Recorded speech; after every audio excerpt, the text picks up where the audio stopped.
تمام یہاں اس ہفتے واری درس قرآن کے لیے جمع ہوئے ہیں۔ انشاءاللہ عزیز اس مختصر سے وقت میں میں آپ تمام کے سامنے ایک ایسے عنوان پر روشنی ڈالنے کی کوشش کروں گا جس عنوان کا تعلق ہماری روزمرہ کی زندگی سے ہے، افراد سے بھی ہے اور قوموں سے بھی اس کا تعلق ہے۔ وہ ہے زمین پر فساد کیوں اور اس کا حل۔ آج جس دنیا میں ہم جیتے ہیں، جہاں ہم رہ رہے ہیں، وہاں مختلف قسم کے فساد دن اور رات ہمیں سنائی دے رہے ہیں، چاہے سود خوری کا فساد ہو، مطلب زمین کے اندر فساد کا معنی ہوتا ہے بگاڑ ہو، یا پھر قتل و غارت گری کا فساد ہم دیکھ رہے ہیں کس درجے اور کس حد تک چل رہا ہے، اور ٹیررزم کے نام پر، دہشت گردی کے نام پر سارے دنیا میں فساد مچا ہے۔ اسی طرح ہم دیکھتے ہیں کہ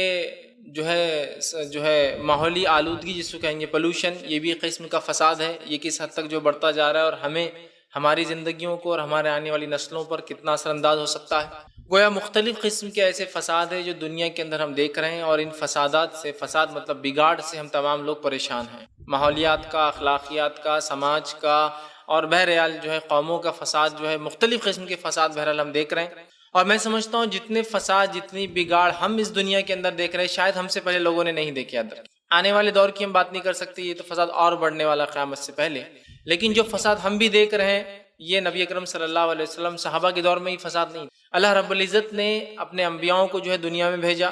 تاکہ اللہ سبحانہ تعالیٰ اس دنیا کی اصلاح کر دے۔ اللہ چاہتا ہے کہ لوگ اصلاح کے ساتھ دنیا کے اندر ہیں۔ اسی اصلاح کے تحت اس نے مختلف انبیاؤں کو بھیجے، مختلف کتابوں کا نزول کیا، اور مختلف ادوار میں انبیاء علیہ السلام کی مختلف جماعتیں آتی رہی اور لوگوں کی اصلاح کرتی رہی۔ اور اللہ تعالیٰ نے دنیا کا بہترین انداز سے اللہ رب العزت نے دنیا کی اصلاح کی۔ لیکن ہم دیکھتے ہیں اس اصلاح کے بعد انسان نے اس کے اندر فساد کیا، اور فساد کے مختلف انسانوں نے انداز اختیار کی، اور فساد کے مختلف انداز کی بنیاد پر مختلف شعبوں کے اندر زندگی کے ہم دیکھتے ہیں فساد آج نظر آ رہا ہے، بگاڑ آج نظر آ رہا ہے۔ تو میں آج یقیناً یہ ممکن نہیں ہے ایک درس کے اندر کہ کتنے فساد ہے، کہاں کہاں کیسے بگاڑ ہو رہے ہیں اور اس کا کیا حل ہو۔ میں چند ایسے بگاڑ جو بہت اہم، بہت زیادہ اہمیت کے حامل، جو بیسک ہے، جو وجہ باقی سارے فساد کی، مطلب مختلف فساد ہے۔ اخلاقیات، آج اخلاقیات دیکھیے آپ کیا حال ہے، خود امت مسلمہ کے اخلاق کو دیکھ لیجئے اور اقوام عالم کے اخلاق کو دیکھ لیجئے، مطلب ماحول کس طرح سے جا رہا ہے، اور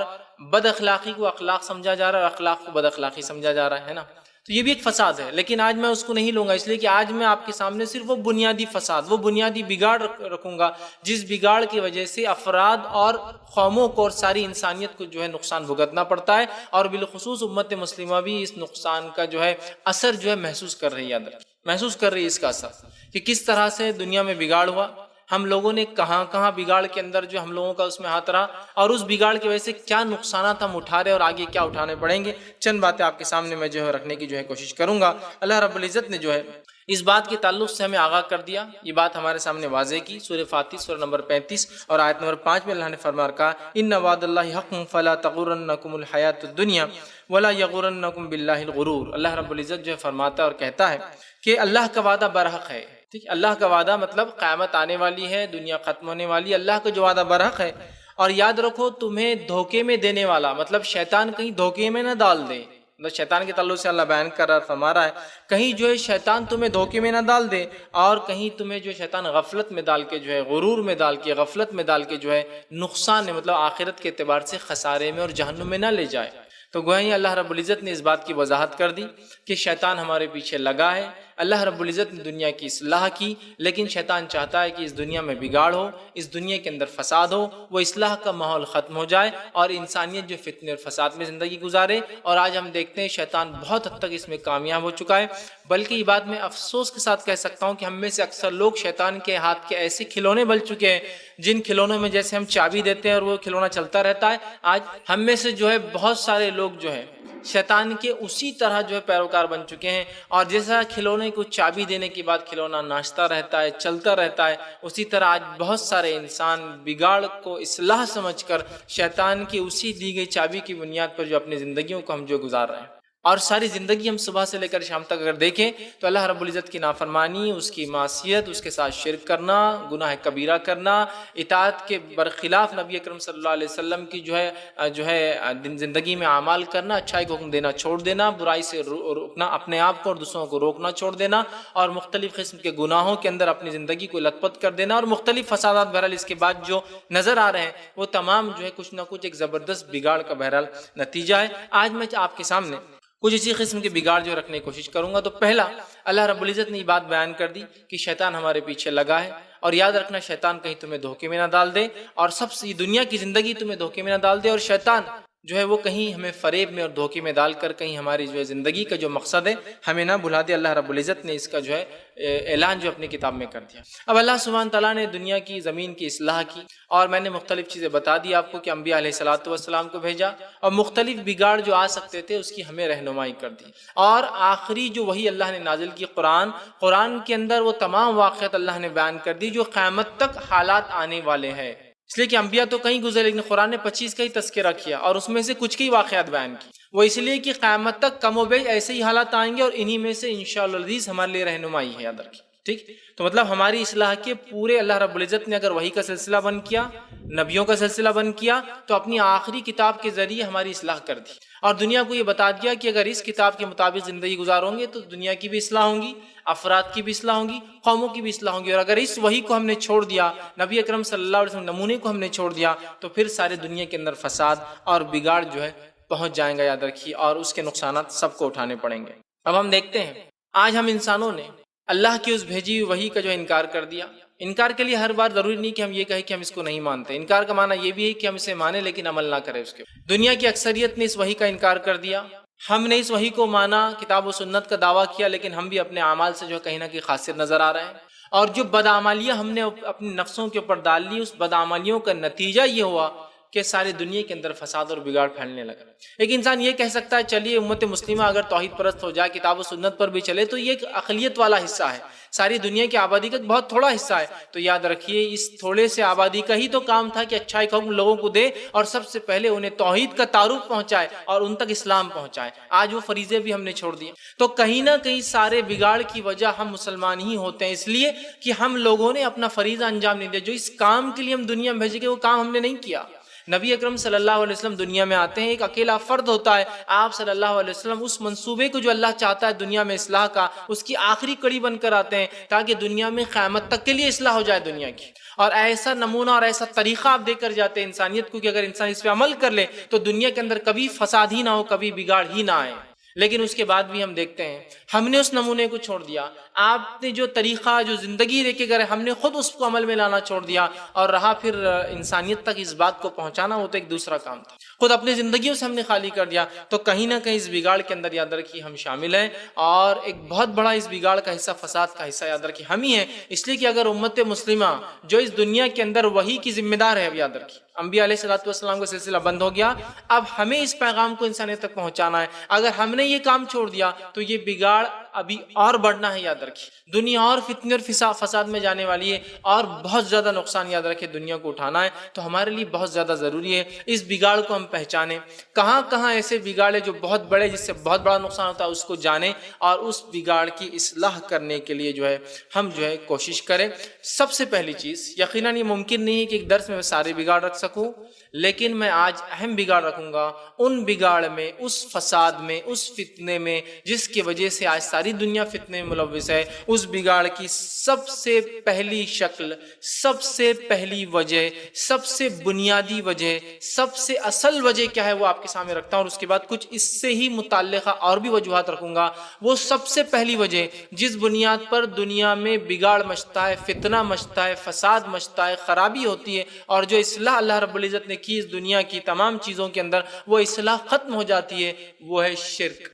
شرک سب سے پہلی وجہ یاد رکھے دنیا میں فساد اور بگاڑ کی، سب سے پہلی وجہ یاد رکھے، اس لیے کہ شرک ایک ایسا عمل ہے کہ اللہ رب العزت جس نے کائنات کو بنایا، جو ہمارا رب ہے، خالق ہے، مالک ہے، رازق ہے، مطلب پیدا کرنے والا ہے، کھلانے والا ہے اور جلانے والا ہے، موت دینے والا ہے، اولاد دینے والا ہے، اور اس کے تمام تر مراحل جو زندگی میں انسان پیدائش سے موت تک لگتے ہیں تمام کا کرنے والا ہے، اور کائنات کو بنانے والا اور اس کو بالآخر ختم کرنے والا ہے۔ اس رب کے ساتھ ہم نے کسی کو شریک کر دیا، یا سرے سے اس رب کو چھوڑ کر ہم نے کسی اور کو اپنا معبود بنا لیا۔ یہ سب سے بنیادی اور سب سے اہم وجہ یاد رکھے دنیا میں آج فساد اور بگاڑ کی۔ جب فساد اور بگاڑ کی بات ہوتی ہے تو لوگ مختلف چیزیں سوچتے ہیں، فساد اور بگاڑ کی وجہ جو ہے دہشت گردی ہے،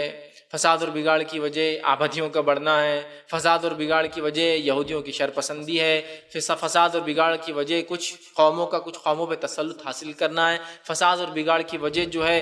قوموں کا ایک دوسرے پر خاندان کی یا پیدائش کے اعتبار سے برتری، ہم افضل ہے بتانا ہے، یہ سب بھی ہو سکتا ہے یاد رکھیے، لیکن سب سے بنیادی جڑ کی طرف ہمیں جانا پڑے گا۔ اللہ نے سب سے پہلے جو دنیا کی اصلاح کی وہ یہی تھی کہ اس کے ساتھ شرک نہ کرو، اس لیے کہ جب بندہ اللہ کے ساتھ شرک کرتا ہے تو سب سے بڑا فساد دنیا میں تب مچنا شروع ہو جاتا ہے، سب سے بڑا بگاڑ تبھی آتا ہے، یاد رکھیں۔ تو اگر فساد ہمیں جاننا ہے کیا ہے جو سب سے بڑا دنیا میں ہے، یہ بیسک وجہ، اور میں تو یوں کہوں گا سارے فساد جو دنیا میں ہوتے، سارا بگاڑ جو دنیا میں آتا ہے، اس کا بیسک اور واحد اگر ریزن اگر دینے کے لیے کوئی کہے کہ ایک وجہ بتائیے، تو وجہ صرف اور صرف اللہ کے ساتھ شریک ٹھہرانا ہے۔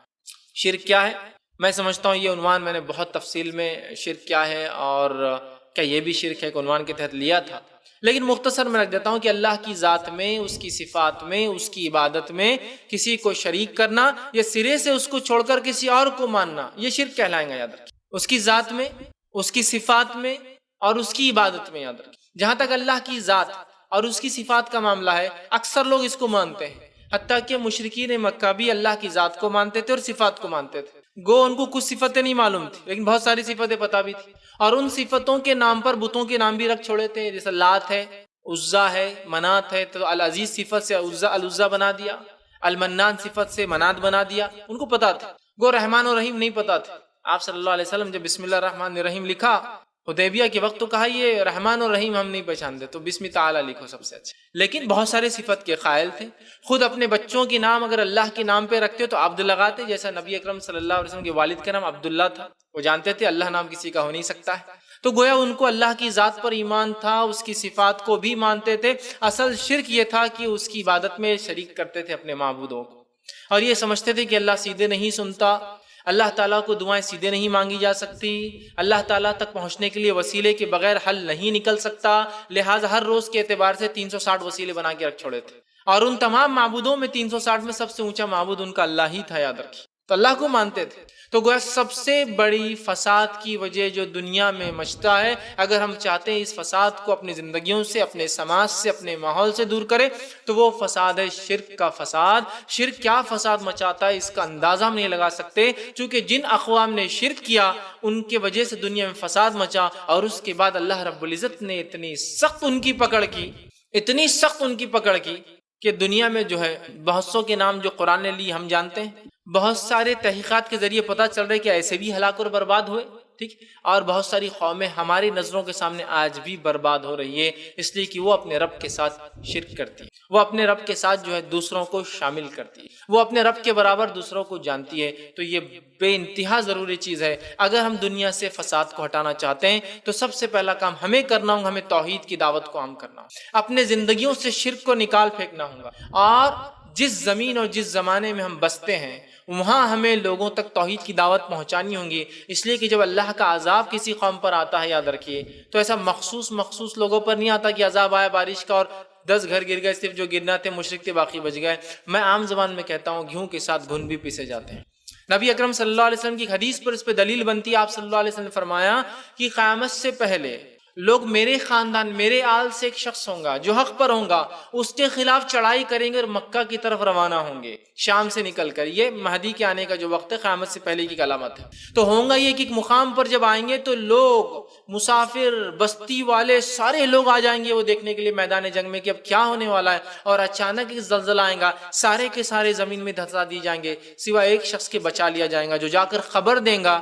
کہ یہ شخص جو ہے یہ مہدی اور یہ حق پر ہے، اس سے کہ اللہ نے ان تمام کو زمین میں جو ہے غرق کر دیا، دبا دیا، اور زمین ان کو نگل گئی۔ تو ایک صحابیہ نے پوچھا اللہ کے رسول، اس میں تو کچھ لوگ مجبوراً لائے گئے ہوں گے جو غلام ہوں گے، کچھ لوگ ایسے ہوں گے جن کا کوئی قصور نہیں، دیکھنے آئے ہوں گے جنگ کیسی ہونے والی، ان کا کیا ہوگا؟ تو کہا روز قیامت یہ سب اپنی نیتوں کے مطابق اٹھیں گے، مطلب جو جنگ لڑنے آیا اس کو عذاب ملے گا، جو مجبوراً لایا گیا وہ مجبوری کے اعتبار سے اٹھیں گا، اور جو صرف دیکھنے آیا تھا وہ اپنے دیکھنے کی نیت سے اٹھیں گا، مطلب ان کو سزا نہیں ملے گی۔ سمجھ رہے آپ؟ تو گھیوں کے ساتھ گھن بھی پیسے جاتے ہیں، یاد رکھیں۔ تو اگر ہم یہ سمجھیں گے کہ ہم صرف توحید پرست ہم ہو جائے، اقوام عالم تک توحید کا پیغام نہ پہنچائے، لوگوں تک اسلام نہ پہنچائے تو ہم تو محفوظ ہو جائیں گے، ممکن نہیں، یاد رکھیں، اس لیے کہ ان کی بدعمالیوں کی وجہ سے ہم بھی غرق ہو جائیں گے۔ اور صحیح مسلم کی روایت میں آپ صلی اللہ علیہ وسلم نے اس کی بڑی پیاری مثال دی اور کہا کہ ایک کشتی ہے، اس کشتی کو دو حصے ہیں، دو فلور سے، ایک نیچے کا اور ایک اوپری حصہ ہے، اوپری منزل اور نچلی منزل۔ ہوتا یوں ہے کہ نچلی منزل والوں کو پینے کا پانی لگتا ہے تو اوپری منزل پر جاتے ہیں، اوپری منزل پر جا کر ان سے پانی مانگتے ہیں۔ تھوڑے دیر بعد کچھ لوگ سوچتے ہیں کہ بار بار اوپر جانا، ڈسٹرب کرنا، پانی لینا ان کو تکلیف ہوتی ہوں گی، لہٰذا ہم کیا کرتے، وہ نچلی منزل والے سوچتے ہیں نیچے سوراخ کر دیں گے، اس لیے کہ پھر جہاز میں ڈائریکٹ پانی اوپر آ جائے گا، تو کیوں اوپر والوں کو جا کر چھیڑنا اور پانی کی تکلیف دینا۔ آپ سلام فرماتے اوپر والوں کو پتا ہے کہ نیچے والے کیا کارستانی کر رہے ہیں، لیکن وہ کہتے ہیں یہ ان کا مسئلہ ہے، یہ ان کا مسئلہ ہے۔ تو اب بتائیے اگر وہ ناؤ میں نیچے والے سوراخ کر دیتے ہیں تو کیا اوپر والے محفوظ رہیں گے؟ نہیں بھائی ہمارا کیا قصور تھا، وہ تو نیچے والوں کا راستہ ہی ناؤ میں سوراخ کرنا۔ نیچے والوں کے ڈوبنے سے پوری ناؤ ڈوبیں گی اور اوپر والے بھی ڈوب جائیں گے۔ تو میں یہی کہنا چاہ رہا ہوں ہمیں نہ صرف توحید پرست ہونا ہے، ہمیں اقوام عالم تک توحید کو پہنچانا ہے۔ اور سورہ لقمان میں لقمان علیہ السلام کی ایک نصیحت، ایک وصیت جو اپنے بیٹے کے نام کی اس وصیت کو نقل کیا، جہاں آپ نے سورہ لقمان سورہ نمبر 31 آیت میں 13 میں فرمایا کہا یا بنیا، اے پیارے بچے، لا تشرک باللہ، اللہ کے ساتھ شرک مت کرنا، ان الشرک لظلم عظیم، اس لیے کہ اے پیارے بیٹے شرک سب سے بڑا ظلم ہے جو انسان خود اپنی نفس کے خلاف کرتا ہے، کہ تو شرک کرنے سے روز قیامت جہنم میں جائیں گا اور وہ ظلم اپنے نفس پہ اٹھا رہا ہے۔ تو شرک سب سے بڑا ظلم ہے، یہ جو ہے لقمان علیہ السلام نے اپنے بیٹے کو نصیحت کی۔ اسی طرح شرک کرنے والے کا حال یہ ہوتا ہے اور توحید پرست کا حال یہ ہوتا ہے کہ جب انسان توحید پر جاتا ہے تو اللہ رب العزت اس کو آسمانوں کی بلندیوں، جن اقوام نے توحید کو تھاما اور اس پہ عمل کیا، اللہ نے ان کو آسمان کی بلندیوں پہ لے گیا، اور جب توحید کو چھوڑا تو آسمان کی بلندی سے گر کر جو ہے زمین کی پستیوں میں، زمین کی گہرائیوں میں جو ہے جا گرے وہ۔ اور اللہ رب العزت نے اس کی مثال اپنی کتاب میں بڑی پیاری مثال دی، اور اللہ نے فرمایا سورہ حج سورہ نمبر 22 اور اس کی آیت نمبر 31 میں اللہ نے فرمایا، اور کہا دیکھیے کیا آیت ہے، حنفاء للہ غیر مشرکین بہ ومن یشرک باللہ فکأنما خر من السماء فتخطفه الطیر او تہوی بہ الریح فی مکان سحیق۔ اللہ فرماتا اور کہتا ہے جو اللہ کے ساتھ کسی کو شریک ٹھہراتا ہے وہ ایسا ہے گویا آسمان کی بلندیوں سے وہ گر گیا، اور آسمانیوں کی بلندی سے گرنے کے بعد اسے ایک پرندہ اچک لے جائے، مطلب چونکہ آسمان سے بھی گر رہا ہے، یا تو ایک پرندہ اچک لے جائے یا پھر فرمایا کہ کوئی ہوا چلے اور ہوا جہاں چاہے اسے تنکے کیسا اٹھا کے لے جا کر پھینک ڈالے۔ مطلب گویا جو توحید پر ہوتا ہے وہ آسمان کی بلندی پر ہے، جب شرک کرتا ہے تو گرا دیا جاتا ہے، جب گرتا ہے تو اللہ فرما رہا پھر اب جو چڑیا چاہے اچک لے جائے اور ہوا اسے جہاں چاہے تنکی کے جیسا لے جا کر پھینک دے۔ تو آج ہم بھی اپنا حال دیکھیں، دنیا کے اندر جب تک مسلمان حاکم تھے، حکمراں تھے، دنیا میں اصلاح باقی تھی، یاد رکھیں، اصلاح باقی تھی، یاد رکھیے۔ یہ الگ بات ہے دنیا یہ رٹ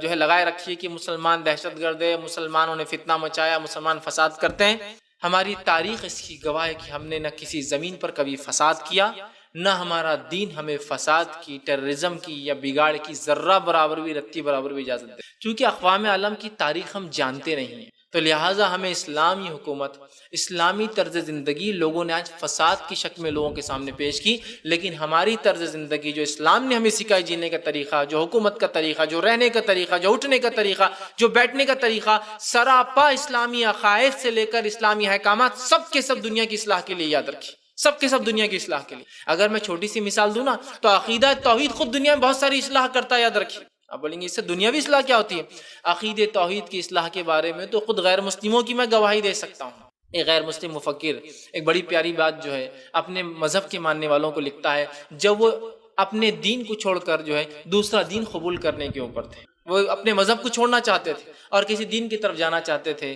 تو اس دانشور کو بلایا گیا کہ آپ کیا رائے دیتے ہیں کہ ہم کیا مذہب اختیار کریں؟ اس دانشور نے ایک پیاری رائے دی اور کہا تم اسلام قبول کر لو، اس لیے کہ جس مذہب میں تم آج ہو اس میں ہو تو مذہب کے اعتبار سے سب سے نچلے، لیکن تمہارے ہر چیز کا فائدہ جاتا ہے تم تمہارے سب سے اوپر والے کو، جو تم کو سب سے چھوٹا کہتا ہے فائدہ سب زیادہ اس کو ہوتا ہے۔ تمہارے گھر بچہ پیدا ہوتا ہے تم اس کو بلاتے ہو، کہتا ہے تمہیں نیچا، فائدہ ہوتا ہے اسے، لیکن تمہاری شادی ہوتی ہے وہ کرواتا ہے آگے، سمجھ؟ اس نے کہا تم اسلام اختیار کرو، اسلام کی نہ صرف اخروی فائدے ہیں بلکہ اسلام کے دنیاوی فائدے ہیں، اس میں تہوارات کم ہیں تو خرچے کم ہوتے ہیں، اس کے اندر جتنے تہوار ہیں وہ غریبوں کو دینے کے لیے، اڑانے کے لیے نہیں، کوئی چیز لے کر جس میں بربادی ہو پیسے اور مال کی۔ یہ مذہب حکم دیتا ہے خرچ کرنے کا، اور اس میں ایک معبود ہونے کا فائدہ یہ ہے ایک ہی ناراض ہوتا ہے اور راضی بھی ایک کو ہی کرنا ہے تمہیں۔ تو اسلامی عقیدہ بھی فائدے مند ہے دنیاوی اعتبار سے، اس کو ماننے کی فائدے کی اکنامیکلی بہت اچھا ہے۔ ایک کو ماننا ہے، ایک کو ہی راضی کرنا ہے، اور ایک ہی ناراض ہوتا ہے، مطلب اللہ ناراض بھی ہو تو راضی اسی کو کرنا۔ یہاں تو معبودوں کی فہرست لگی، اس نے کہا تم کس کس کو خوش کرو گے، ایک خوش تو دوسرا ناراض ہو جاتا ہے۔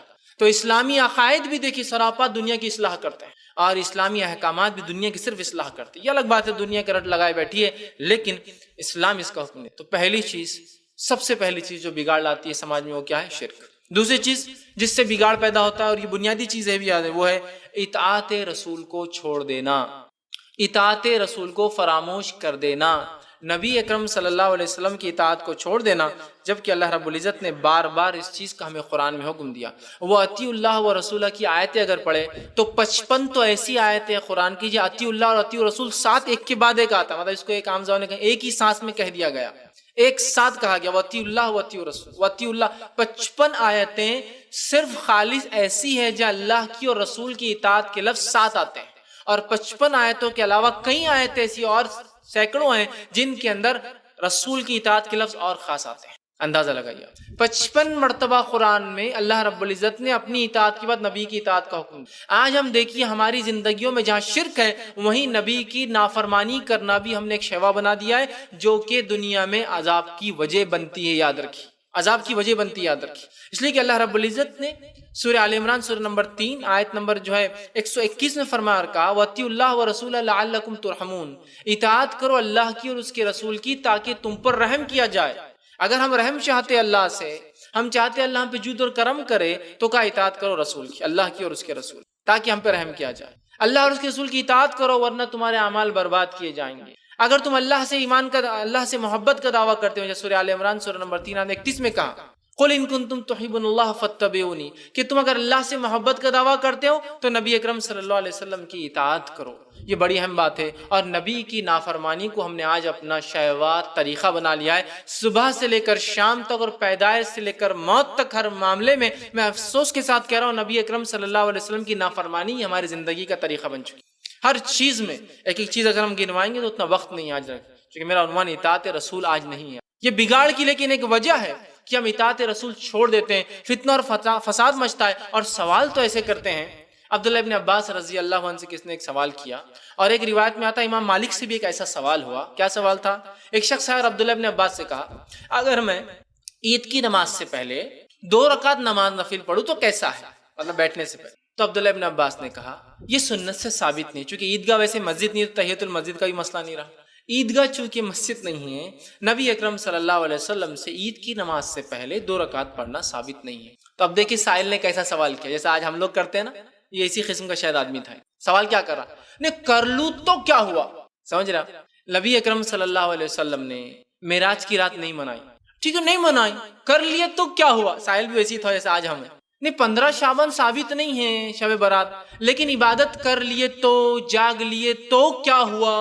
تو عبداللہ ابن عباس نے کہا تو مجھ سے پوچھتا ہے کہ یہ 2 رکعت پڑھ لیے تو کیا ہوا، اس 2 رکعت کا جو ثواب نہیں، تجھے انشاءاللہ اس 2 رکعت کا ضرور عذاب ملے گا۔ عبادت ہی کر رہا تھا نا، تو اس نے وہی سوال کیا، ہم بھی وہ کہتے ہیں کر لی، نماز ہی تو پڑھ رہے ہیں رات بھر، اسکاری تو کر رہے ہیں رات بھر، تو کہا تجھے عذاب ملے گا۔ اور پھر آپ نے یہ آیت پڑھی جو سورہ نور سورہ نمبر 24 آیت نمبر 63 ہے، 63، اللہ نے فرمایا فَلْيَحْذَرِ الَّذِينَ يُخَالِفُونَ عَنْ أَمْرِهِ، کہ وہ لوگ غور کر لے، اس بات کو سن لے، جو ہمارے امر کی، جو ہمارا نبی لایا حکم کی مخالفت کرتے ہیں، امرہی ان تصیبہم فتنۃ او یصیبہم عذاب علیم، کہ ایسا نہ ہو اس امر کی مخالفت کرنے سے ایک بہت بڑے فتنے میں پھنس جائے اور کہیں انہیں ایک سخت عذاب آ کر نہ اچک لے۔ یہ آیت پڑھ کر پھر آپ نے سنا۔ ایک ایسے ہی مسئلہ امام مالک کے ساتھ ہوا، کسی نے سوال کیا کہ اگر میں عید سے پہلے 2 رکعت پڑھ لوں تو؟ امام مالک نے کہا سنت نہیں ہے، مت پڑھ۔ کہا پڑھ لیا تو؟ پھر آپ نے بھی یہ آیت پڑھی فَلْيَحْذَرِ الَّذِينَ يُخَالِفُونَ عَنْ أَمْرِهِ، وہ لوگ غور سے سن لے جو ہمارے نبی کو ہم نے حکم دیا اس کی مخالفت کرتے، چونکہ مخالفت ہوئی نا، نماز ہے لیکن مخالفت ہے، نبی کو نہیں سمجھا، نبی سب سے زیادہ عبادت گزار تھے، اگر آپ نے نہیں پڑھی اس کا مطلب وہ سنت نہیں، وہ نہیں پڑھی جا سکتی۔ تو کہا جو لوگ ہمارے امر کی مخالفت کرتے ہیں ان تصیبہم فتنۃ، انہیں ڈرنا چاہیے دنیا میں کوئی فتنہ نہ مچ جائے، اور یصیبہم عذاب علیم، اور کئی دردناک کوئی عذاب نہ انہیں پکڑ لے۔ تو دوسری وجہ جو دنیا میں فساد اور بگاڑ کی ہوتی ہے وہ کیا ہے؟ وہ ہے انبیاء علیہ الصلوۃ والسلام کی اطاعت، اور بالخصوص چونکہ اب آخری امتیں ہیں ہم لوگ، تو نبی اکرم صلی اللہ علیہ وسلم کی اطاعت اور فرمانبرداری چھوڑ دینا۔ تیسری وجہ کیا ہو سکتی ہے؟ یہ تیسری اہم وجہ کیا ہے؟ وہ تیسری اہم وجہ ہے وہ امر بالمعروف اور نہی عن المنکر۔ زمین میں فساد کی تیسری وجہ ہوتی ہے اچھائی کا حکم دینا چھوڑ دینا، اور برائی سے خود نہیں رکنا اور دوسروں کو روکنا چھوڑ دینا۔ آج ہم دیکھتے ہیں اچھائی کا حکم دینے میں وہ بہت پیچھے نظر آ رہے ہیں، اور برائی سے روکنے میں بھی ہم دیکھیے بہت پیچھے نظر آ رہے ہیں۔ یہ ایک ایسا فریضہ ہے، ایک ایسی ذمہ داری ہم پر عائد کی گئی ہے کہ ہم میں سے ہر شخص کو اس کو کرنا ہے اپنی طاقت اور استطاعت کے مطابق۔ لیکن آج اچھائی کا حکم دینا، ارے یار وہ ان کا مسئلہ ہے، میں کیوں بولوں؟ برائی سے روکنا تو اور خطرناک ہو گیا، اچھائی کا حکم دینا تو پھر بھی دے رہے ہیں، ارے یار وہ تو ہمارا کام ہی نہیں برائی سے روکنا۔ میں کہوں کہ خاموخواہ جھگڑا لوں، میں خاموخواہ قوموں سے کیوں جھگڑا فتنہ لوں، میں خاموخواہ کیوں ان سے تجارت خراب کروں، میں خاموخواہ ان سے رشتے کیوں خراب کروں، میں خاموخواہ فلاں کام کیوں کروں، کیوں خاموخواہ؟ اچھائی کا حکم دے رہا ہوں نا، اس حد تک ٹھیک ہے نا۔ تو میرے بھائی کلمہ ہی اگر ہم جو پڑھتے ہیں اس کلمے پہ ہی غور کر دے تو لا الہ سے شروع ہوتا ہے،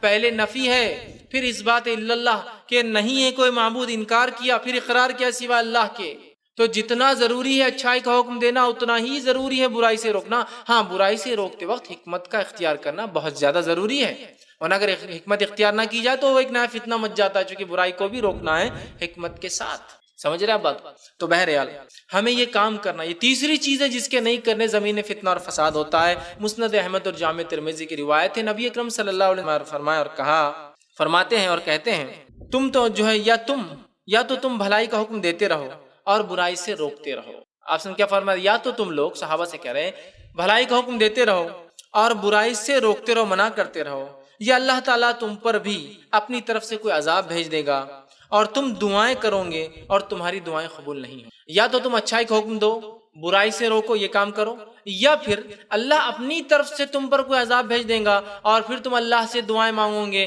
اور تمہاری دعائیں قبول نہیں کی جائیں گی۔ تو اگر ہم اچھائی کا حکم نہیں دیتے ہیں، برائی سے نہیں روکتے ہیں تو ہماری دعائیں قبول نہیں ہوں گی۔ بات یاد رکھیں، اگر ہم چاہتے ہیں ہماری دعائیں قبول تو ہمیں اچھائی کا حکم دینا، برائی سے روک، اور یاد رکھیے جب اچھائی سے حکم نہیں دیا جائے گا، برائی سے نہیں روکا جائے گا، زمین میں فساد مچنا ضروری، جو کہ آج ہو رہا ہے۔ اور برائی اس حد تک بڑھ چکی ہے کہ برائی اب اچھائی کو بتا رہی ہے تمہیں کیا کرنا ہے اور کیا نہیں کرنا ہے۔ حالات یہ چونکہ اچھے لوگوں نے اپنا منہ نہیں کھولا تو برائی پھیل گئی۔ اور میں یہ بات ہمیشہ کہتا ہوں، برے لوگوں کے برے ہونے سے زیادہ برا یہ ہے کہ اچھے لوگ برائی کو دیکھ کر خاموش رہتے ہیں۔ برے تو برے ہیں، وہ تو ان کو بولنا ہی چاہیے برے، لیکن برے لوگوں کے برے ہونے سے زیادہ بری چیز یہ ہے کہ اچھے لوگ کیوں خاموش رہتے ہیں، کیوں خاموش، جل رہے کڑ رہے اپنے دل کے اندر، بولتے کیوں نہیں ہیں؟ یہ انبیاء کا، صدیقین کا، جو ہے شہداء کا، صالحین کا اور اللہ کے نیک بندوں کا شیوا طریقہ اور زندگی کا معمول رہا، وہ اچھائی کا حکم دیتے تھے، برائی سے روکتے۔ تو تیسری چیز جو نہیں ہم کرتے اس کی وجہ سے برائی آتی ہے وہ یہ کہ اچھائی کا حکم نہیں دیتے، ہم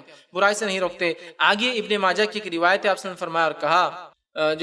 اچھائی کا حکم دو اور برائی کی جو مخالفت کرتے رہو، اس سے پہلے کہ تمہاری دعائیں قبول کرنا رد کر دی جائے، مطلب تمہاری دعائیں قبول کرنا بند کر دی جائے، اس سے پہلے تم اچھائی کا حکم دو اور برائی سے روکتے، اور دعائیں جب قبول نہیں ہوں گی تو کیا ہوگا ہم اندازہ ہی لگا سکتے ہیں۔ صحیح مسلم کی ایک روایت میں الفاظ یوں آتے ہیں، آپ نے فرمایا اور کہا تم میں سے جو شخص جو ہے خلاف جو ہے شرع کا کوئی کام دیکھے، اس پر فرض ہے کہ اسے اپنے ہاتھ سے روکے یا اسے مٹا دے، اگر طاقت نہ ہو تو پھر زبان سے روکے، اگر طاقت نہ ہو تو دل میں برا جانے، اور ایمان کا سب سے ہلکا درجہ، اس سے نیچے ایمان نہیں۔ ایک اور روایت میں آپ فرماتے جو مسند احمد کی روایت، آپ نے فرمایا کہا اللہ تعالیٰ خاص لوگوں کے گناہوں کی وجہ سے عام لوگوں کی پکڑ نہیں کرتا، خاص لوگوں کے گناہوں کی وجہ سے عام لوگوں کی پکڑ نہیں کرتا، لیکن اس وقت کی جب برائی پھیل جائے اور تم میں روکنے کی طاقت ہونے کے باوجود تم نہ روکو تو اللہ پھر خاص کو بھی پکڑتا ہے اور عام کو بھی پکڑ لیتا ہے۔ کیا آج ہم میں برائی روکنے کی طاقت نہیں ہے؟ بتائیے آپ، من جملہ اگر پورے مسلمان مل جائے تو کیا ہمارے مسلم محلوں میں شراب کی دکانیں کھل سکتی ہے؟ من جملہ اگر پورے محلے والے مل جائے تو کیا کوئی جوئے اڈے کھول سکتا ہے؟ من جملہ پورے مسلمان مل جائے تو کوئی فحاشی کے اڈے اپنے علاقے میں چلا سکتا ہے کیا؟ لیکن ہم چاہتے ہی نہیں نا، چونکہ پوری امت برا مانتی ہی نہیں اس کو، تو کون روکیں گا؟ تو اچھائی کا حکم دینا ضروری ہے، برائی سے روکنا ضروری ہے۔ اگر ہم نے یہ کام نہ کیا تو برائی کا اثر یہ پڑتا ہے کہ عام بھی پکڑا جاتا ہے اور خاص لوگوں کے گناہ سے اللہ عام کو نہیں پکڑتا، لیکن جب روکنے کی طاقت ہونے کے باوجود نہ روکا جائے تو اللہ خاص کو بھی پکڑتا ہے اور عام کو بھی پکڑتا ہے، سب گھیوں اور گھن سب پیسے جاتے ہیں۔ یہ بات میں نے شروع میں رکھی کہ گھیوں کے ساتھ گھن بھی پیسے جائیں، گناہ گاروں کے ساتھ معصوم بھی پکڑے جائیں گے، یاد رکھیں۔ اب آئیے فساد کی چوتھی قسم کیا ہے جو دنیا کے اندر جو ہے مچتا ہے، وہ چوتھی قسم فساد کی یہ ہے، فساد فی الارض کی، زمین میں بگاڑ کی، وہ یہ ہے قوموں کا جو ہے دنیا کے اندر جو ہے برائی کا کرنا، قوموں کا دنیا میں فتنے اور فساد کا مچانا، یہ بھی فساد کی بہت اہم جڑ ہے، یاد رکھیں، بہت اہم جڑ ہے، جس کو عام زبان میں آج کہوں گا نصارہ کا اور دیگر اقوام کا حق کے خلاف، سچ کے خلاف، معصوم انسانوں کے خلاف جو ہے ظلم اور جبر اور زیادتی کا رویہ، یہ بھی دنیا میں فساد کی ایک بہت بڑی وجہ ہے۔ اور آج بالخصوص نصارہ نے جو فساد دنیا میں مچایا ہے اس کی کوئی انتہا نہیں، اس کی شدت کا آپ اندازہ نہیں لگا سکتے کہ اگر ایک انسان کسی علاقے میں مر جاتا ہے تو اس کی موت کا اثر اتنا ہوتا ہے کہ وہ ملک دوسرے ملک کے اوپر جنگ کا اعلان کر دیتا ہے، اور وہی ملک اگر دوسرے ملک کے ہزاروں اور لاکھوں باشندوں کو بھی مار دے تو اس کو قتل اور خون نہیں سمجھا جاتا ہے۔ تو گویا ایک انسان کا خون ہے اور دوسرے انسان کا خون پانی سے بھی زیادہ سستا نظر آتا ہے۔ یہ ہے نصارہ کا اور قوموں کا فساد، یاد رکھیں۔ اور یہ فساد کی وجہ بھی یاد رکھیں میرے، اول 3 نکات ہی ہے، اول 3 نکات بیسک پوائنٹ سے بگاڑ کے، شرک، اطاعت رسول چھوڑ دینا،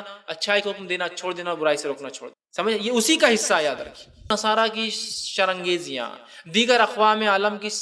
جو ہے سرانگیزیاں، ان کی برائیاں، ان کے فتنے نبی اکرم صلی اللہ علیہ وسلم کے زمانے میں بھی تھے۔ مشرکین مکہ فتنے فساد کر رہے تھے، یہود و نصارہ کر رہے تھے، آپ نے آ کر پورے زمین پر اصلاح کر دی، سب کو جو ہے وہ کر دیا۔ اور جب کفر ماتحت آیا تھا نا اسلام کے، تو پھر اس کو اجازت ہوتی ہے اپنے کفر پہ چلنے کی۔ اسلامی حکومت میں کیا یہود و نصاروں کی اجازت نہیں عبادت کی ہے؟ کیا غیر مسلموں کو اجازت نہیں ہے وہ کر سکتے؟ تو قوموں کی جو ہے شرانگیزیاں یاد رکھیں، ان کی برائیاں، ان کا ظلم، ان کی زیادتیاں، ان کا قتل و غارت گری، ان کا سود کو عام کرنا، ان کے جنگوں کا عام کرنا، اسی طرح ان کا فحاشی کو عام کرنا۔ اور آج بالخصوص یہود و نصارہ نے جو ہتھیار مسلمانوں کے خلاف اور ساری دنیا کے خلاف اور ساری دنیا میں فساد مچانے کے لیے کیا ہے، پہلا قتل و غارت گری، جس کے لیے وہ جنگ کرواتے ہیں، پہلا کام۔ دوسرا کام سود خوری، سود کو عام کرتے تاکہ تم لڑو، پیسہ بھی ہم تم کو دیں گے۔ نبی اکرم صلی اللہ علیہ وسلم کے زمانے ہو بہو یہی گیم وہ کھیلتے تھے اور یہی چالیں چلتے تھے۔ مدینہ کی یہودی کیا کرتے تھے؟ سود پر پیسہ دیتے تھے اور سب سے اچھے ہتھیار بناتے تھے، جس کے بنیاد پر وہ قوموں میں جنگیں بھی لڑاتے تھے اور ہتھیار بھی دونوں فریق کو خود ہی سپلائی کرتے تھے۔ آپ سیرت کا مطالعہ کیجیے،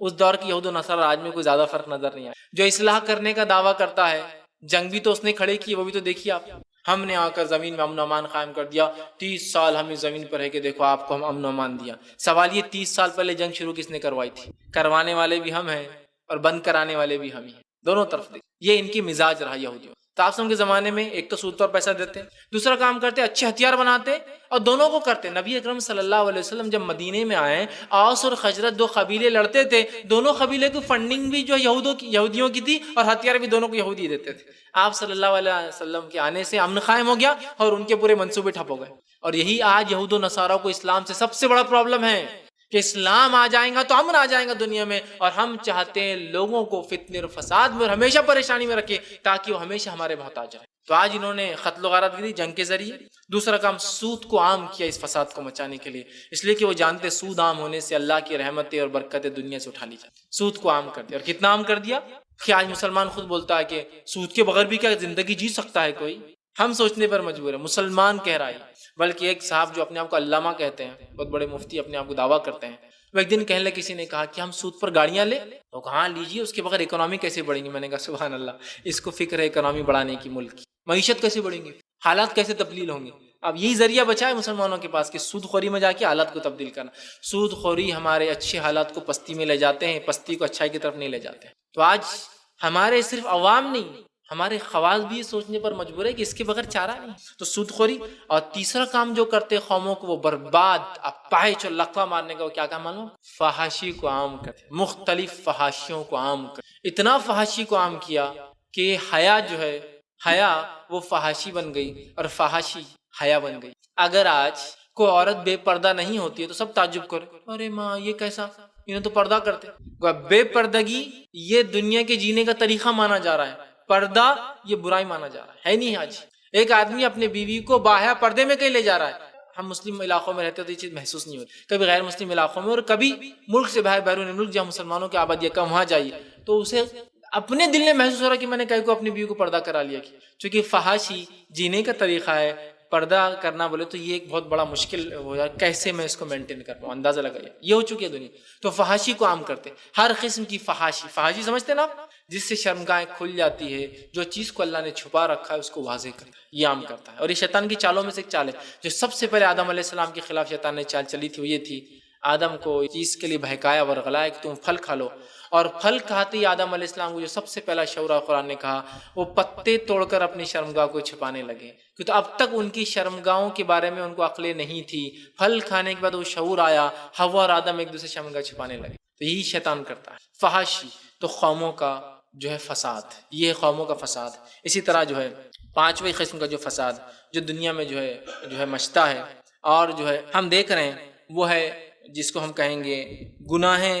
جو ہے کبیرہ کا فساد، گناہ کبیرہ میں ملوث ہونا، یہ بھی بہت بڑا زمین میں فساد ہے، اس لیے کہ گناہ کبیرہ میں جب قوم ملوث ہوتی ہے تو اللہ کی طرف سے عذاب آتا ہے، اور یہ فساد کی ایک بہت بڑی وجہ ہے۔ تو گناہ کبیرہ میں ملوث ہونا یہ بہت بڑے فساد کی وجہ ہے، یاد رکھیں، بہت بڑے فساد کی وجہ۔ ہمیں چاہیے کہ ہم گناہ کبیرہ سے اپنے آپ کو ہر ممکن کوشش کرے بچائے، ورنہ گناہ کبیرہ کرنے کی بنیاد پر جو اللہ کی طرف سے عذاب آتے ہیں اور جو دنیا میں فساد مچتا ہے جس کی کوئی انتہا نہیں۔ اور آج ہم دیکھتے ہیں گناہ کبیرہ کو ہم نے معمولی سمجھ لیا، بلکہ گناہ کبیرہ کو زندگی جینے کا طریقہ سمجھتے ہیں، اور اسلام نے جو اچھائیاں بتائی ان اچھائیوں کو کرنا ہم پہ بار گرا، اور کبھی کبھار کچھ سماج میں تو ان اچھائیوں کو کرنے کے لیے انسان کو اپنا جان اور مال بھی لٹانا پڑ رہا ہے۔ یہ مسلمان معاشرے کی بات کر رہا ہوں میں، آپ توحید کی بات کیجیے، لوگ آپ کے سامنے شرک پیش کریں گے، مسلمان آپ توحید پر چلیے، وہ مجبور کریں گے کہ آپ شرک پر چلے، آپ کی بیٹیوں سے شادی نہیں کر کے، آپ کی تجارتوں کو بند کر کے، آپ پہ جھوٹے کیسز ڈال کر، کتاب توحید پر چل رہے ہیں نا۔ تو ہم خود آزمائش میں آج اپنی توحید پر چل کر اپنی ہی قوم میں،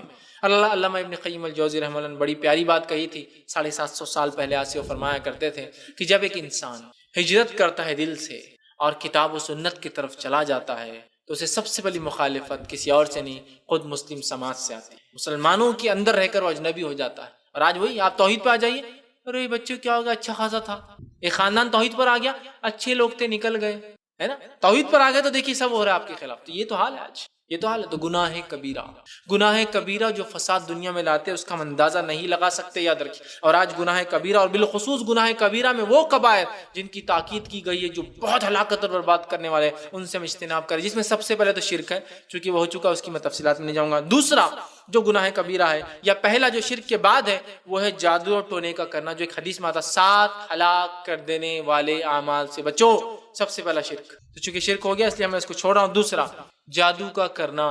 جادو کا کرنا، کرانا، سیکھنا، سکھانا کفر ہے، اور یہ کرنے سے انسان شرک تک چلا جاتا ہے، لیکن آج یہ عام ہو چکا۔ دوسرا گناہ ہم دیکھیں تو پاک دامن بھولی بھالی عورتوں پہ الزام لگانا، یہ تو معمول بن چکا، معمول بن چکا ہے، نہیں بن چکا؟ آج کسی پہ بھی اٹھا چھوٹا، یہ لڑکی تو ایسی دکھ رہی ہے، یہ لڑکا تو ویسا دکھ رہا ہے، چونکہ عموماً الزام لڑکیوں پہ لگتا ہے اس لیے لڑکی کا لفظ ہے، ورنہ یہ اگر مرد پہ بھی الزام لگے تو یہی بات اس کے لیے بھی حدیث، لیکن عمومی طور سے حدیث اور قرآن حدیث میں عمومی بات کو ظاہر کیا جاتا ہے، خصوصیت ایک الگ چیز ہے، جیسا کہ یا ایھا الذین، اے ایمان والو، اے ایمان والیوں قرآن نے نہیں کہا، کیوں تو ایمان والوں کے ماتحت ایمان والیاں رہتی ہے، لہٰذا صحابہ کو بول دیا تو صحابیت شامل ہے اس کے، سمجھ رہے؟ ٹھیک ہے، تو عموم پہ بات ہوتی ہے، تو کہا بھولی بھالی لڑکیوں پر، پاک دامن لڑکیوں پہ الزام لگانا۔ اسی طرح جو ہے سود خوری، میں بات رکھ چکا، سود خوری آج کتنی عام ہو چکی ہے۔ اسی طرح جو یتیم کا مال کھانا، آدھی بات بھی اگر کوئی بھائی ہے اس کا اگر بھتیجا یتیم ہو جاتا ہے وہ خود چاہتا ہے کہ میں اس کا مال کھا لوں، سماج چاہتا ہے اس کا مال کھا لیا جائے۔ اسی طرح ہم دیکھتے ہیں جو ہے میدان جہاد سے جو پیٹ پھیر کر بھاگنا، حق کے لیے جب جنگ لڑی جائے، حق کے لیے جب وار ہو، اس کے اندر سے پیٹ پھیر کر بھاگنا۔ اسی طرح جو ہے کسی کو ناحق جو ہے قتل کر دینا، یہ بھی ایک بہت بڑا سنگین جرم ہے جو کہ بالکل آج جو ہم دیکھ رہے ہیں جو عام ہو چکا ہے۔ اسی طرح جو ہے ہم دیکھتے ہیں حدیث کے اندر آتا ہے کہ نافرمانی کرنا، والدین کی نافرمانی کرنا، اسی طرح جو جھوٹی گواہی دینا، شراب نوشی کرنا، منشیات کا استعمال کرنا، چوری کا کرنا، خطا رحمی کرنا، ٹھیک، یہ تمام چیزیں شامل ہیں، یاد رکھیں۔ تو ہمیں چاہیے ہم ان گناہوں سے خاص طور سے اپنی نفس کو بچائے، اس لیے کہ ان گناہوں کے کرنے سے جو اثر ہوتا ہے وہ یہ ہے کہ ان کے اثر سے یہ ہوتا ہے کہ جو ہے دنیا کے اندر فساد دنیا کے اندر شر ہو جاتا ہے، دنیا کے اندر فتنہ مچ جاتا ہے۔ ہمیں جو ہے اپنے نفس کو جو گناہ کبیرہ سے بچانا ہے تاکہ اس فساد سے جو ہے ہم بچیں۔ اور آج جس دور سے ہم گزر رہے ہیں اس زمانے میں اچھائی نے برائی کی شکل لے لی ہے اور برائی نے اچھائی کی شکل لے لی ہے، یاد رکھیے۔ اور ہماری مثال بھی آج کے دور میں ایسی ہو چکی ہے، جو مثال اللہ رب العزت نے سورہ بقرہ آیت نمبر 11 اور 12 میں منافقین کی دی، آج ہماری مثال ہو چکی ہے۔ وَإِذَا قِيلَ لَهُمْ لَا تُفْسِدُوا فِي الْأَرْضِ قَالُوا إِنَّمَا نَحْنُ مُصْلِحُونَ، جب ان سے کہا جاتا ہے زمین میں فساد مت مچاؤ منافقین سے، تو منافقین کہتے ہیں ہم فساد کا مچا رہے، ہم تو اصلاح کرنے والے ہیں۔ تو آج ہم مومنوں کی مثال بھی ہے، کیسی ہو گئی ہے؟ ہم برائی کو اچھائی سمجھ رہے، اچھائی کو برائی سمجھ رہے ہیں، ہے نا؟ یہی منافقین کی صفت ہے، وہ اچھائی کو برائی سمجھتے، فساد کو اصلاح سمجھتے، اصلاح کو فساد سمجھتے۔ تو اللہ نے کہا، اور آج ہماری مثال ہوگی ہم گناہوں کو نیکی اور نیکی گناہ سمجھ۔ ہمیں اس معاملے میں بہت زیادہ احتیاط کی جو ضرورت ہے، اور گناہوں سے اپنے آپ کو جو معافی کرے۔ اور آخری جو چیز ہے، چھٹی جو چیز ہے جو فتنے اور فساد دنیا میں فساد مچاتی، وہ یہ ہے ماحولیاتی آلودگی، انوائرمنٹل پولوشن۔ یہ بھی ایک فساد کی وجہ ہے، اور یہ وجہ کی جڑ بھی ہم ہیں، ہم ہی ہیں کہ ہم نے اللہ نے جو نعمتیں دنیا میں عطا کی، جو مسخر کر دی، ہمارے ماتحت کر دی، ان نعمتوں کو ہم نے صحیح سے فائدہ نہ اٹھا کر زیادتی کی اس کے ساتھ، اور جتنا لیا اس کے مقابلے میں واپس کچھ نہیں کیا اس، جس کے نتیجے میں امبیلنس کریٹ ہوا۔ یاد رکھیے نبی اکرم صلی اللہ علیہ وسلم فرماتے، صحیح مسلم کی روایت ہے، اگر تمہیں پتا ہو کہ قیامت کل بھی آنے والی ہو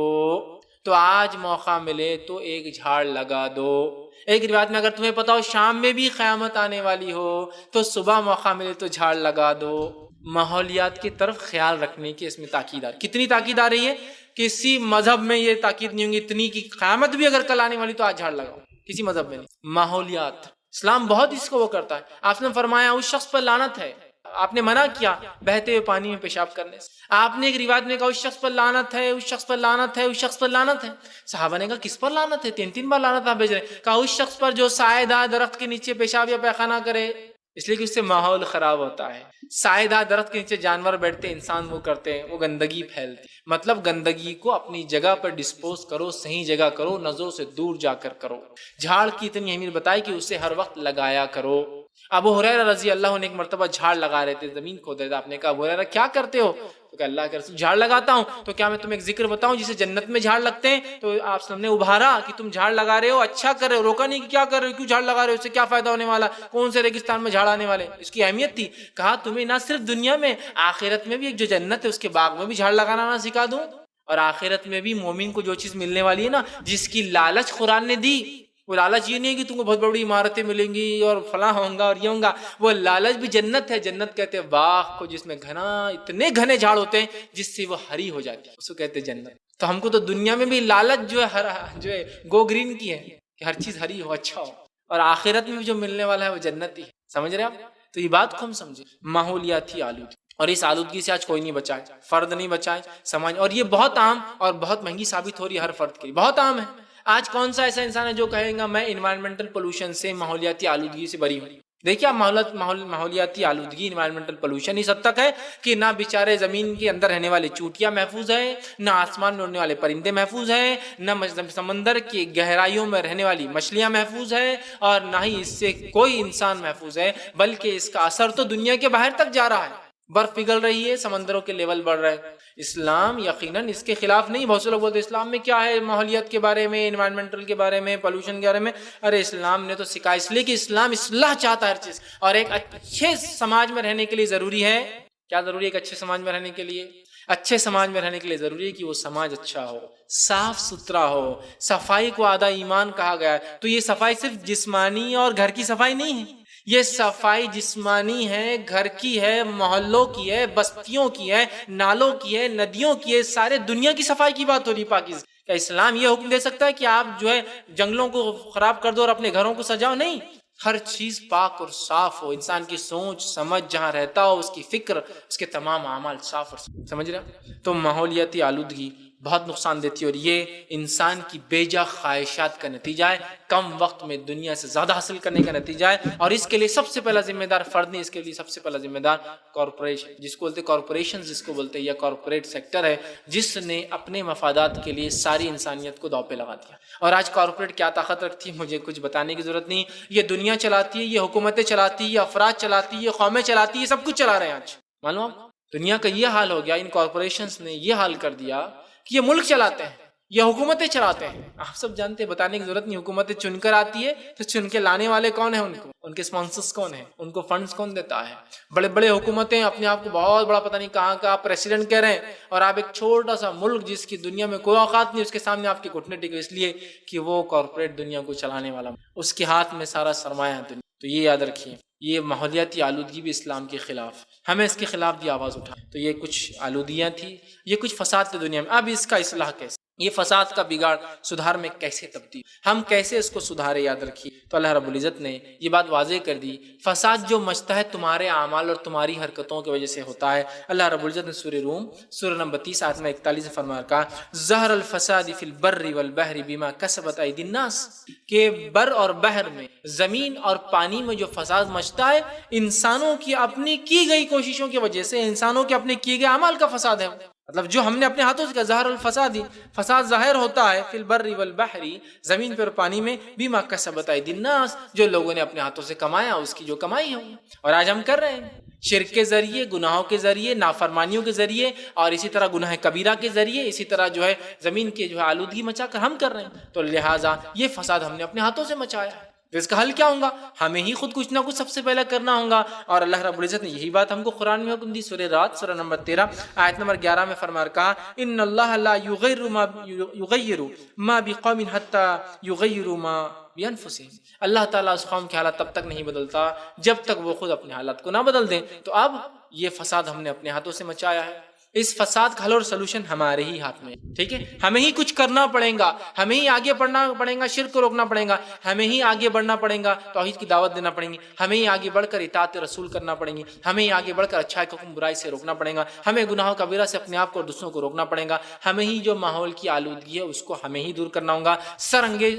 انگیز اور جو ہے فساد کرنے والی قوموں کو ہمیں ہی فل سٹاپ لگانا ہوگا. یہ سب ہم کو کام کرنا. ہم کو اپنے حالات کو بدلنا ہے تو ہمیں اپنے آپ کو سب سے پہلے بدلنا ہوگا. اور اس میں سب سے پہلا کام یہ کرنا ہوگا، ہمیں اللہ سے توبہ کرنی ہوگی. اللہ جو کچھ ہوا یہ ہم سے غلط ہوا، شرک کے شکل میں، نافرمانی رسول کی شکل میں، گناہ کبیرہ کی شکل میں، اچھائی کو حکم نہ دینے کی شکل میں، برائی سے نہ روکنے کی شکل میں، اور جو سماج میں جو گندگی کی شکل میں ہم نے آلودگی پھیلا دی، اللہ ہم ذمہ دار. اور قوموں کو جو ہم نے چھوٹ اور ڈھیل دی جس کی وجہ سے آج وہ ہمارے سر پر اور انسانیت کے سر پر چڑھ کر جو ہے ان پر ظلم ڈالی، یہ ہماری جو ہے خطاؤں کا نتیجہ ہے. ہمیں ہی کچھ کرنا ہوگا. اور سب سے پہلے اپنے رب کے حاضر ہمیں سچی توبہ کرنی پڑے گی. یاد رکھیں، سچی توبہ کرنی پڑے گی. اللہ ہم سے خطا ہوئی، یہ فساد جس سے دنیا میں مچ گیا اور ہم لوگ اس کے لیے ذمہ دار ہیں، اور ہم ہی کچھ نہ کچھ اس کے لیے کریں گے. یاد رکھیے، تو دنیا میں جو فساد ہے اس کے ذمہ دار ہم ہی کو اس کا حل نکالنا ہوگا. اور سب سے پہلا کام وہ اللہ سے توبہ کرنا ہے، اور توبہ کرنے کے بعد شروع کرنا ہے بگاڑ کو اصلاح کی طرف. یہ صرف توبہ کافی نہیں، اللہ توبہ کر لی، اب ہمیں اصلاح کرنی ہوگی اور اس بگاڑ کو سدھارنا ہوگا. شرک کرتے تو توحید پر آنا ہوگا، رسول کی نافرمانی سے رسول کی اطاعت میں داخل ہونا پڑے گا، گناہ کبیرہ کو ترک کر کے نیکیوں کی طرف بڑھنا پڑے گا. اقوام عالم جو ظلم کر رہی ہے ان کو اپنے ظلم کا نصیحت ان کو سکھانا پڑے گا کہ یہ ظلم ہے اور اس کو تمہیں چھوڑنا ہوگا. اور جو ماحولی آلودگی ہم نے پھیلائی اس کو ہمیں اپنے ہاتھ میں کنٹرول کرنا ہوگا. کہ یہی اس کا حل ہے. آئیے علامہ ابن قیم الجوزی رحمہ اللہ، ایک بہت مشہور اور معروف ان کا ایک قول ہے، وہ قول آپ کے سامنے ایک جو ہے پورا ایک جو ہے اس کے بارے میں، فساد کے بارے میں وہ لکھتے ہیں. اور یہ تفسیر القیم جو ہے ابن قیم الجوزی رحمہ اللہ کی تفسیر القیم، اس کے اندر سے میں نے نقل کیا ہے. وہ کہتے ہیں، اور اوپر والی جو آیت ہے وَلَا تُفْسِدُوا فِي الْأَرْضِ بَعْدَ إِصْلَاحِهَا، جو ہے کہ اللہ رب العزت نے جو قرآن کے اندر جو آیت بیان کی ہے، جو سورہ اعراف سورہ نمبر 7 اس کی آیت نمبر 56 اللہ نے فرمایا وَلَا تُفْسِدُوا فِي الْأَرْضِ بَعْدَ إِصْلَاحِهَا، کہ زمین پر اصلاح ہونے کے بعد فساد مت مچاؤ. اس آیت کی شرح میں وہ لکھتے ہیں، فرماتے ہیں، پورا میں نقل کر رہا ہوں آپ کے سامنے، وہ کہتے ہیں، اور زمین میں اس کی اصلاح کے بعد بگاڑ نہ پھیلاؤ. اس کی تفسیر میں وہ کہتے فرماتے ہیں، غیر اللہ کی عبادت کرنا، غیر اللہ کی طرف دعوت دینا، اللہ کے ساتھ کسی کو شریک کرنا سب سے بدترین فساد فی الارض ہے. سب سے پہلا، سب سے بدترین فساد کا طریقہ وہ یہ ہے کہ اللہ کے ساتھ شرک کرنا، دعوت دینا، یا جو ہے اس کے حکم دینا.